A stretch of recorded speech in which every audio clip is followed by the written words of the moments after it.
The DOTr, headed by Secretary Arthur Tugade, has given an instruction to the LTO to intensify and strictly implement anti-smoke belching laws and ordinances, even as most parts of the country remain under community quarantine, be it enhanced, modified enhanced, or general.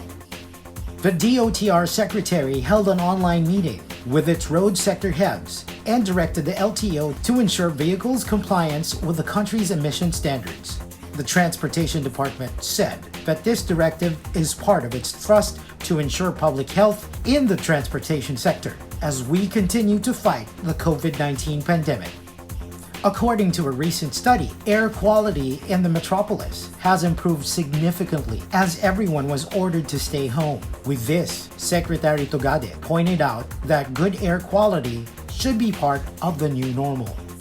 LTO Assistant Secretary Edgar Galvante, for his part, said that the agency will come up with steps to strengthen and intensify current anti-smoke belching laws, such as the Clean Air Act of 1999, which mandates the DOTr and LTO to implement emission standards for motor vehicles.